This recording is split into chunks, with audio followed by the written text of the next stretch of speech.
September शेष सप्ताह पर्यायक्रमे खोल स्कूल। गत 4 मास धरी बंद रही स्कूल आसंता सेप्टेम्बर शेष किंबा अक्टोबर प्रथम सप्ताह खोलने को केंद्र सरकार प्रस्तुत चलाई। तेबे कोरोना भूताणु प्रकोप बढ़ी चलु ए संपर्क में सेप्टेम्बर मासर ही चूड़ांत निष्पत्ति नियाजिबो।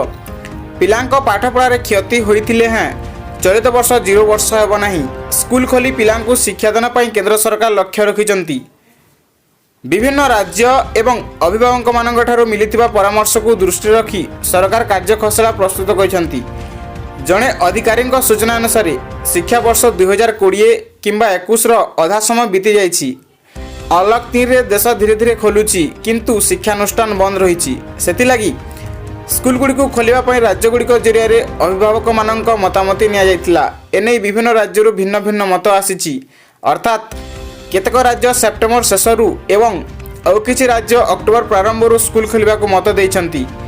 अभिभावक माने कहिसंती जे टीवी रेडियो मोबाइल लैपटॉप एवं कंप्यूटर जरिया ऑनलाइन क्लास चली किंतु संपूर्ण पाठ्यक्रम ऑनलाइन अध्ययन संभव नुहे। तेणु सेप्टेम्बर किंबा अक्टोबर पुनर्बार स्कूल खोलिबा को सेमाने परामर्श देइछंती। शिक्षा मंत्रणालय स्वास्थ्य मंत्रणालय एवं गृह मंत्रणालय मिलित भावे एथिपाई गाइडलाइन प्रस्तुत करेंगे। स्कूल खोलिबा दिगरे चूड़ांत निष्पत्ति राज्य सरकार उपरे छणाजिबो। स्कूल खोलिले बोर्ड परीक्षा देबाकु थिबा छात्र छात्री प्रथम स्कूल आसीबे। सेमानक मध्यरु अधा छात्र छात्री गोटिए शिफ्ट रे एवं आउ अधा छात्री आउ एक शिफ्ट रे स्कूल आसीबे। दुईटी शिफ्ट मध्य 2.5 घंटार व्यवधान रहिबो। एही समय रे स्कूल को सैनिटाइज कराइबो। जे श्रेणी गृह रे प्रथम शिफ्ट क्लास हो सेथिरे 2 शिफ्ट हेबो नाही।